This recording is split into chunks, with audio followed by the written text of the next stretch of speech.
Hey everybody, welcome back again to Ken Tamplin Vocal Academy, where the proof is in the singing. I am continuing my series on taking these amazing isolated vocal tracks. I'm doing an analysis, a tutorial, talking about the band, the compositions, music production, etc. Next up, Def Leppard. The song is called Photograph. Singer is Joe Elliott. Before we get started, if you wouldn't mind, please like and subscribe to my channel. Don't forget to ring that bell so I can keep new cool videos coming your way. I also have a singing course if you guys are interested in wanting to learn how to sing, where we talk about how to get these different places vocally. It's pretty amazing. It's called How to Sing Better Than Anyone Else. You can find it right here at KenTamplinVocalAcademy.com, where I also have a free singing forum over there with about 25,000 singers, all talking about this kind of stuff right here. Now, I want to have a little backstory about the band. Now, I know I've talked about him before, and I got a chance to meet him and be backstage and stuff. I talked a little bit about Joe Elliott's warm-ups where he's, all right, hey,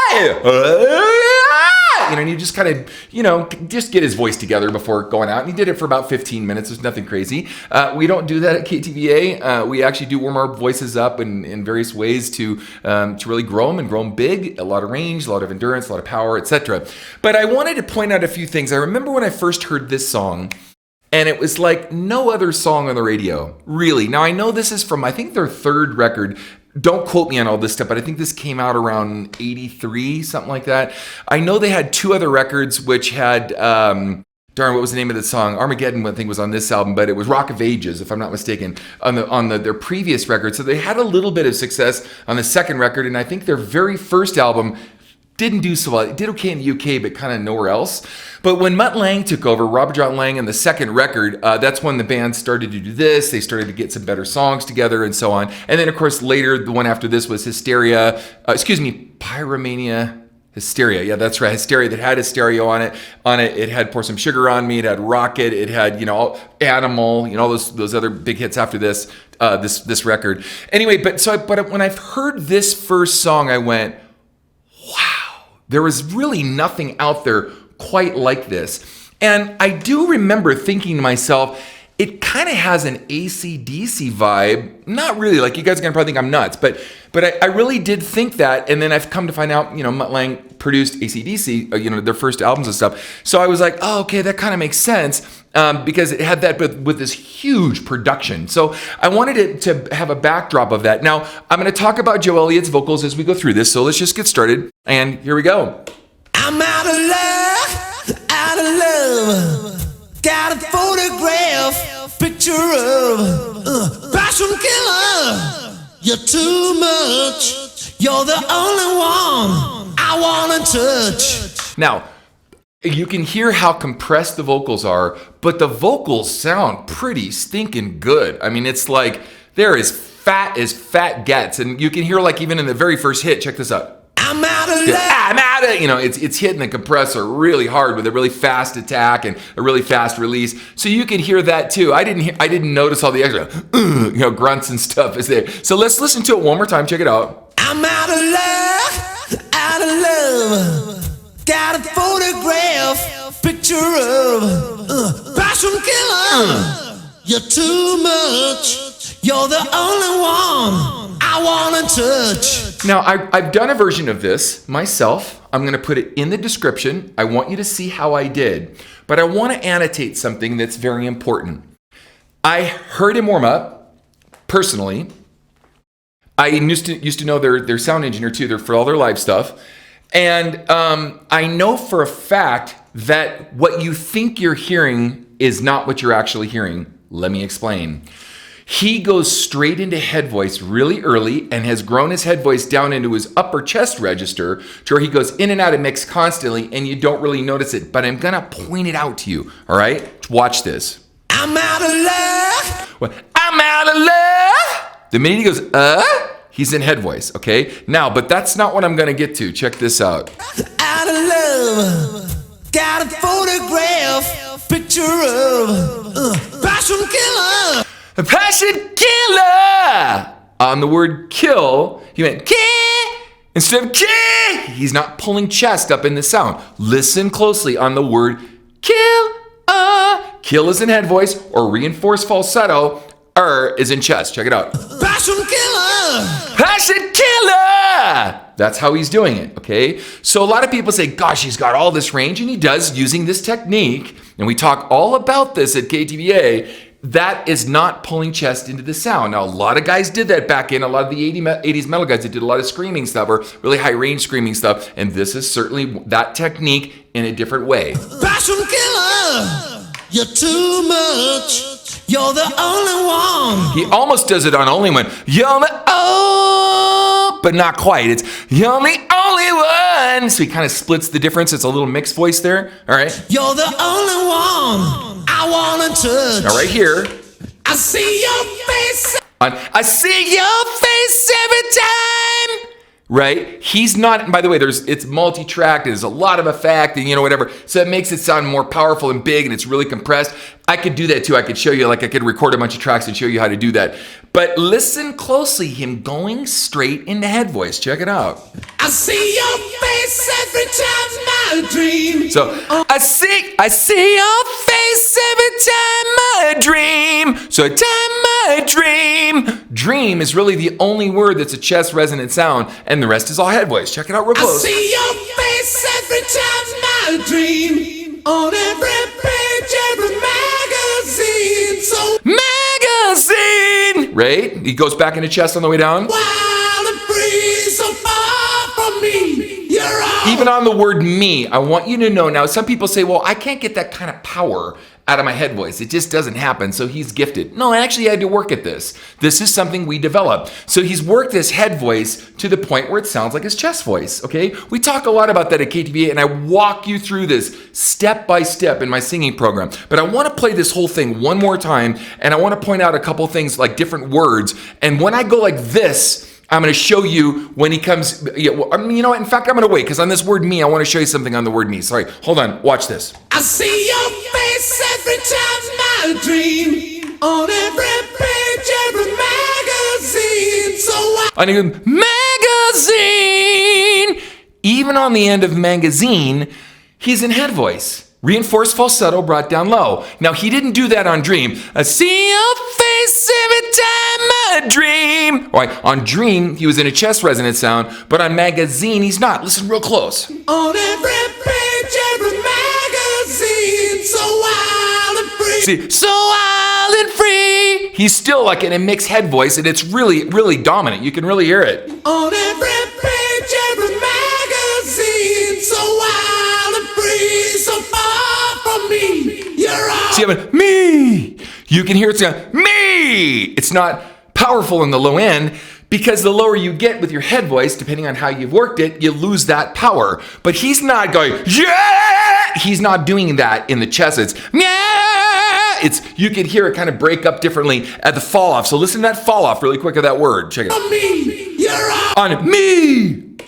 so far from me. You're all I want. You're all I want. All right. My fantasy. Now, for those that want to hear this without my comments, here you go, guys. On every page, every magazine. So wild and free. So far from me. You're all I want. My fantasy. Now, on the word far, it sounds like they punched the word far. I was going to mention that. Check it out. Wild and free. So far from me. You can hear the punch. Wild and free, so far from me. So far from me. You hear that? You're all I want. My fantasy.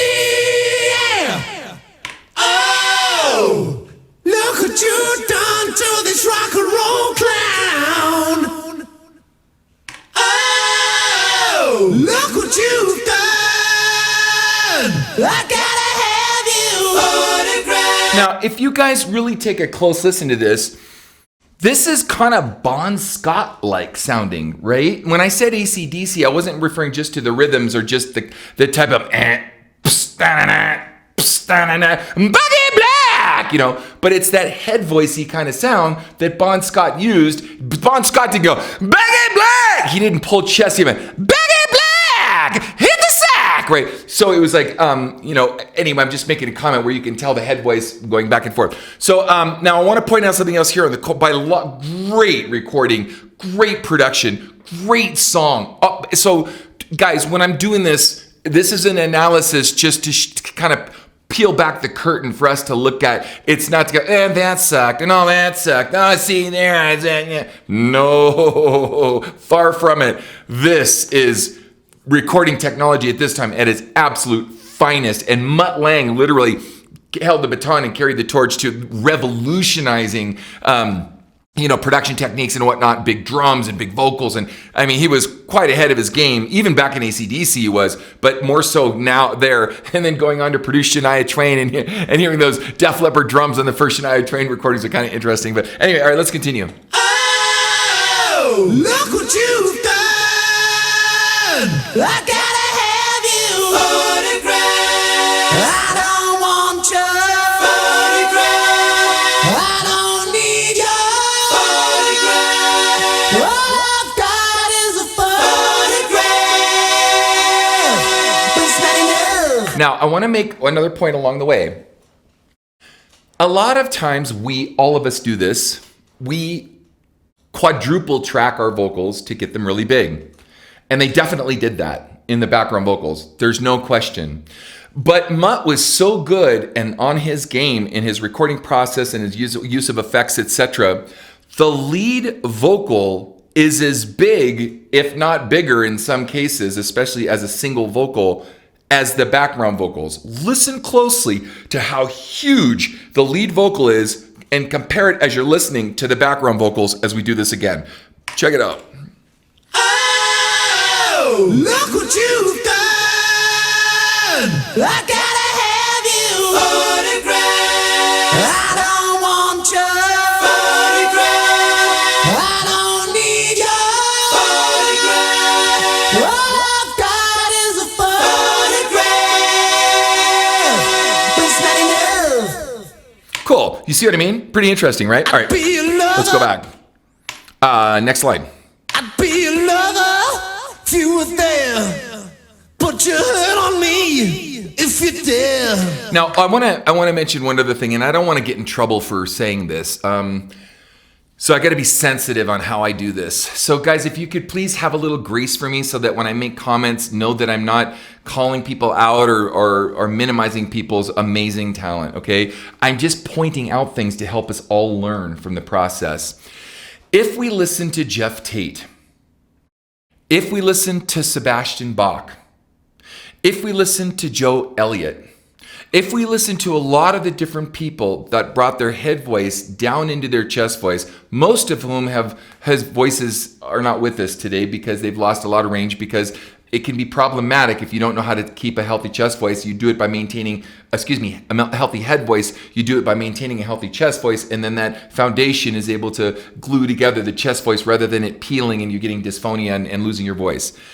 But there's also another thing that happens, and for you guys that are in the know and will really appreciate this, and I'm going to focus a little bit more, again, on Sebastian Bach right here, and again, I'm not trying to call anybody up, but I want you to be honest with yourselves. People give Sebastian a lot of credit for range, and Jeff Tate for range, etc. But there's also pitch issues that can happen from over singing or over bloating the head voice and going into a distorted head voice sound like this if you don't and haven't worked it up properly or take a lot of time. So if you notice, since we don't have the track in covering up all of the, let's call them intonation mistakes, so to speak, and if you were to do that again with Sebastian Bach or Jeff Tate or other people that use this technique, you're gonna find that the pitch is just kind of slip-slidey. It's kind of like this instead of it being really precise, like a Paul Rogers or someone else that's like really precise, Mickey Thomas, who uses a similar technique, but different because he's more bluesy and stuff, but his pitch is spot on. Even Steve Perry to some degree, okay? So I bring that up because I want you to focus on the pitch, and then I want you to think about Sebastian Bach, how pitchy he got in certain ways. Now, he had lungs for days, and he had power like crazy, and all this crazy stuff, but it was pitchy, let's be honest. And this technique can do that if you haven't trained it in that kind of way to be able to sustain good intonation. Check it out. Be another if you were there. Put your hand on me. Be a lover to the fair, but you heard on me, right? There's no real preciseness in the intonation. It's vibe, it's attitude, it's energy, it fits the song, it's all those things. but it's not. I'll be your lover too. Yeah, yeah, yeah, yeah. It's not like a perfect pitch like Paul Carrack or something. You know what I mean? It's all over the road in a sense, but it fits the style. But I wanted to point that out for you guys interested in using your head voice for this stuff, that you also have to really focus on intonation, because the over bloating of the head voice like that can cause that effect. I'd be a lover if you were there. Put your head on me if you dare. Such a woman you got. By the way, such a woman, right? There's also a use of diphthongs, so scooping and diphthongs and all those things. And if you listen to these other singers too, they do it too to help them find pitch as they're going through this. And that's also a byproduct of that. Here we go. Style, you make every man feel like a child. Oh, But you hear that pun? Feel like a child. Oh, check it out. every man feel like a child. Oh, you got some kind of hold on me. You're all wrapped up in mystery, so wild and free, so far from me. You're all I want, my fantasy. Yeah. Oh, look what you done to this rock and roll clown. Oh, look what you've done. I gotta have you. Photograph. I don't want you. Photograph. I don't need you. Photograph. All I've got is a photograph. You've gone straight to my head.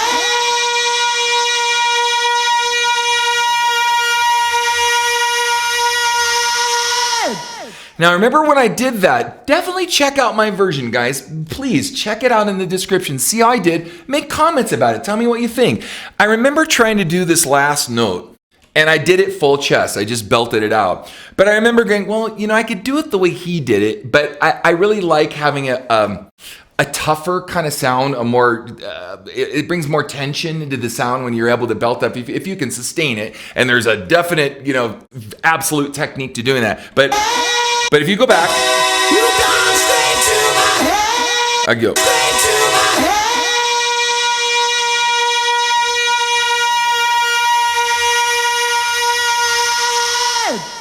Cool. Now you hear different voices in that. It's not just one voice, but hey, right, and he's probably a little flat. Sorry, but that's more what he's rather than hey, and him sustaining a really hard belted sound. Now mine sounded a little more Sammy Hagar, pinched and squeezed, but it just sounds a little tougher to me, and I just like that sound a little more. But the production is just so off the chain that it's like Mutt Lange could probably make a fart sound good. Not that he's not at all, I wasn't saying that, but Mutt is that good at recording, and I can only imagine, you know, what it would have been like to work with someone like that, where you can practically sing anything, and he goes, oh, you know, reminds me, as off topic, I've had some people that have worked with Yanni, and in fact, one of his main vocalists too, as a friend, and was one of his main vocalists.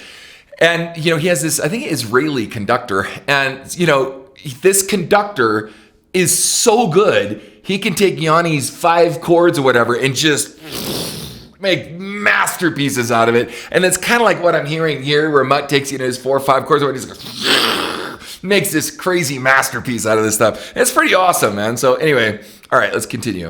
Oh, look what you done to this rock and roll clown.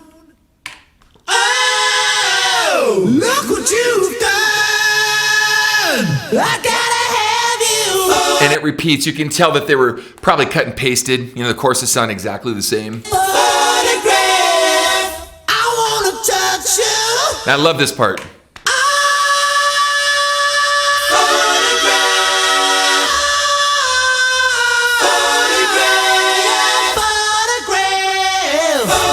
That's a long note to hold, man. Try to do that and try to hold that note that long and see what happens to you. You're going to get lightheaded probably without understanding true glottal compression. So instead of going ah and exuding all that air, it's hold the breath there.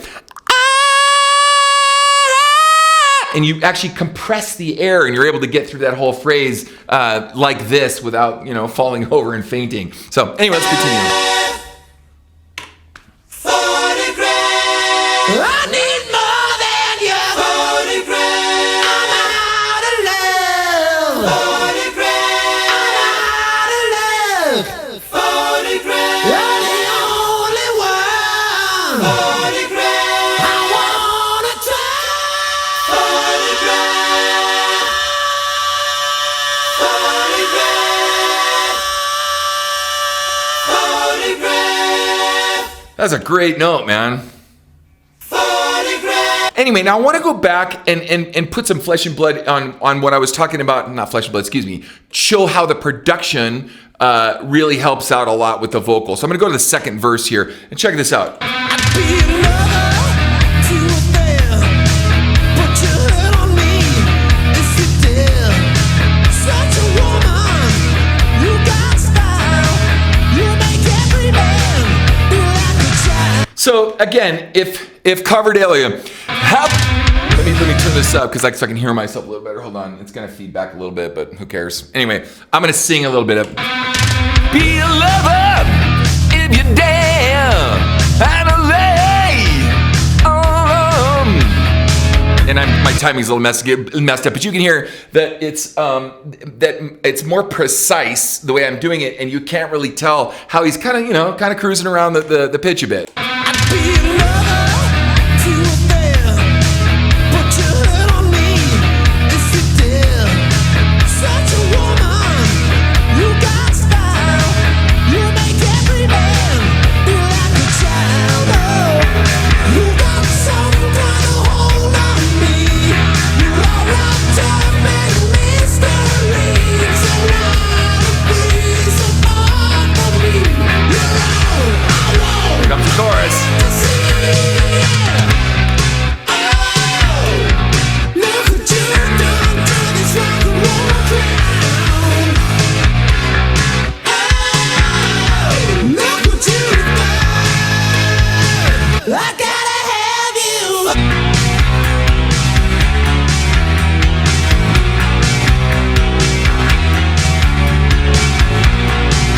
So you hear all this mega production behind it, and the drums are a little tubby for today's standards because you're obviously big synthetic sounding drums. But back then, I mean, that was really cool, and that was the in thing to do, just make these Neanderthal kind of sounding drums. But anyway, gang, I'm really enjoying doing this. I'm really enjoying kind of breaking this stuff down, especially for you singers out there that want to learn how to sing. Don't forget, I do have a singing course that can really help you with this stuff. Check out and join my free singing forums at Ken Tamplin Vocal Academy. Get in there, just kick the tires a bit, see if it's right for you, or if you're just interested in singing, go over, post your videos, post your songs for evaluations. There's a lot of cool people over there, that are willing to help you out, including myself.